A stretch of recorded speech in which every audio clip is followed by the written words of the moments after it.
Halo teman-teman, balik lagi di iForShare Channel. Selamat pagi, selamat siang, selamat sore, dan selamat malam semuanya. Sekarang kita masih berada di segmen Fusion. Mungkin ini bakalan menjadi episode yang ke 15 mungkin ya.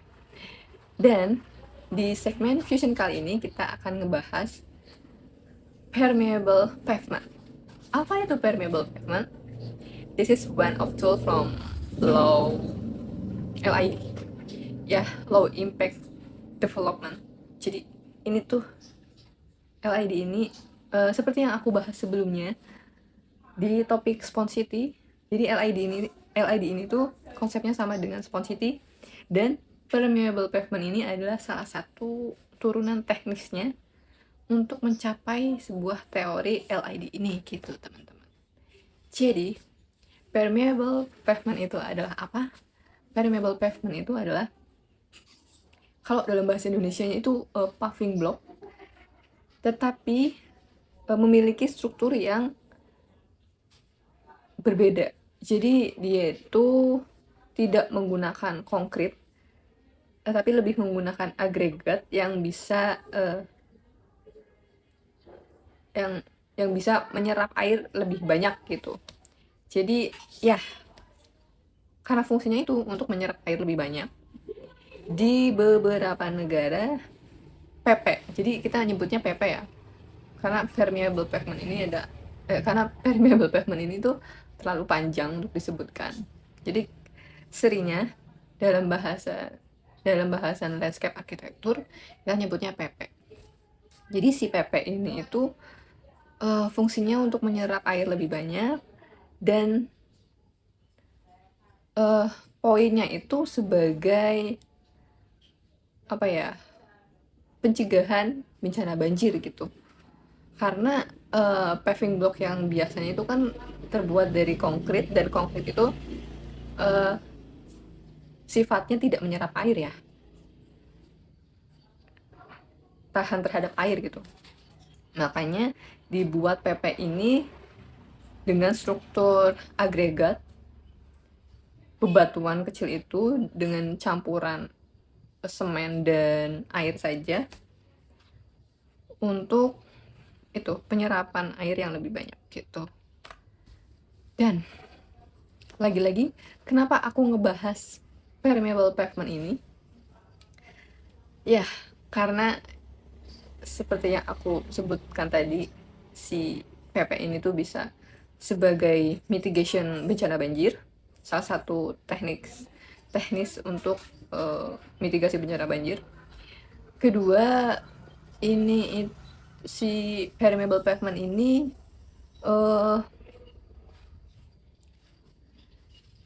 mungkin, jadi poinnya itu pertama karena problem yang ada di kecamatanku kan. Karena di spot tertentu itu sering terjadinya banjir, dan spot tertentu itu sering dilalui oleh transportasi besar gitu. Dan PP ini, permeable pavement ini sebenarnya masih banyak difungsikan itu untuk tempat atau area yang low speed, untuk muatan rendah dan muatan vehicle yang tidak terlalu berat gitu teman-teman. Dan juga sering dipakai untuk di area parkir saja gitu. Belum banyak artikel yang menyebutkan kalau PP ini itu bisa digunakan untuk highway, untuk jalan-jalan yang dengan muatan lebih tinggi, lebih banyak, seperti transportasi besar, truk-truk gitu. Itu belum ada artikel-artikel yang menyebutkan bahwa si PP ini itu bisa difungsikan untuk hal tersebut gitu. Karena memang di sisi lain sifatnya PP ini itu lebih rentan dalam perawatannya teman-teman. Jadi masih perlu banyak inovasi dan penelitian lebih lanjut mengenai PP ini, supaya PP ini tuh bisa difungsikan untuk jalan-jalan yang muatan kendaraan besar gitu. Sebenarnya aku nemuin satu artikel yang mana PP ini itu bisa memuat muatan lebih besar itu. Tetapi ini juga belum banyak artikel yang mensupport artikel ini. Makanya aku belum bisa memastikan bahwa si PP ini tuh bisa difungsikan untuk jalan tersebut gitu. Ya, intinya PP ini adalah potensi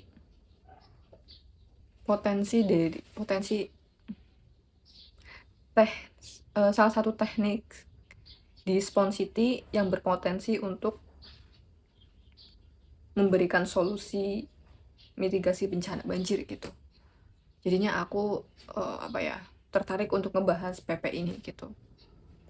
Kemudian alasan ketiga kenapa aku ngebahas permeable pavement ini, karena juga dalam bentuknya, dalam desainnya itu PP ini tuh tidak monoton seperti jalan raya yang menggunakan material konkret ya teman-teman, kayak ya udah konkret aja, lurus aja gitu, nggak ada motif tertentu. Di PP ini tuh kita bisa ngedesain bentuk-bentuknya gitu, jadi kayak bisa menarik visual mata kita, sehingga kawasan yang memiliki PP ini itu bisa menjadi daya tarik ekonomi juga sebenarnya, bisa menjadi poin ekonomi suatu kawasan gitu. Ya, itulah beberapa alasan mengapa aku ingin ngebahas permeable pavement ini gitu. Oke, so setelah alasan-alasan itu, kita akan ngebahas lebih lanjut mengenai structure dan impact dari permeable pavement ini gitu teman-teman. Jadi si structure permeable pavement ini itu ya aku udah nyebutin juga sih tadi. Sebenarnya si permeable pavement ini itu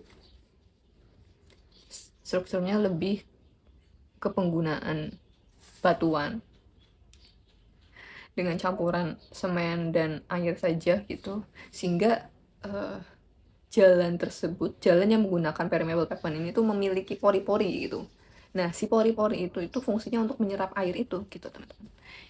Nah, mungkin akan aku tampilkan bentuknya di slide. Dan impactnya yaitu bisa menyerap curah hujan yang tinggi, sehingga tidak akan meluas ke area sekitarnya gitu teman-teman. Dan ya, tujuan kedepannya ini memang permeable pavement ini tuh perlu diteliti lebih lanjut lagi, sehingga nantinya bisa akan digunakan di jalan raya yang muatannya itu lebih besar, high speed juga gitu. Tapi memang perlu banyak penelitian lebih lanjut lagi mengenai permeable pavement ini. Jadi kesimpulannya, permeable pavement ini tuh bisa dijadikan salah satu teknis untuk memecahkan masalah banjir di kecamatanku, asal dengan studi dan rancangan lebih lanjut lagi gitu teman-teman. Oke, itu konklusi yang pertama, karena memang masih perlu banyak penelitian lagi terkait permeable pavement ini. Kemudian permeable pavement ini memang butuh maintenance yang lebih konsisten, jadinya mungkin akan lebih dipikirkan lagi dalam penerapan nantinya di area kecamatanku itu, apakah akan menggunakan permeable pavement atau tidak, atau akan menggunakan permeable pavement sebagai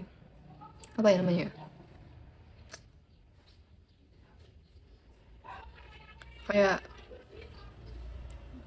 campuran lah intinya,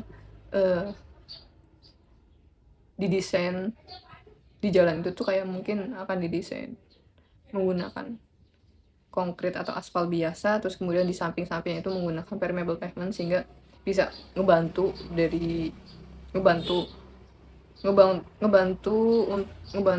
fungsinya untuk si jalan raya aspal itu gitu. Ya intinya perlu difikirkan lagi gimana penerapannya nanti gitu. Dan kemudian di samping manfaatnya yang berjangka panjang, mungkin dari tampilan permeable pavement ini nantinya bisa difungsikan untuk meningkatkan value dari kawasan tersebut gitu teman-teman. Jadi untuk video kali ini, untuk pembahasan permeable pavement kali ini akan kita cukupkan sampai sini saja. Semoga bermanfaat buat kalian semua. Jangan lupa untuk like, comment, dan subscribe. Dan jangan lupa kalau misalkan memiliki suggestion topik ataupun tempat yang bisa kita diskusikan lagi mengenai landscape arsitektur, mungkin bisa drop di kolom komentar. Dan jangan lupa tonton video aku selanjutnya dan video sebelumnya juga. Dadah, bye-bye.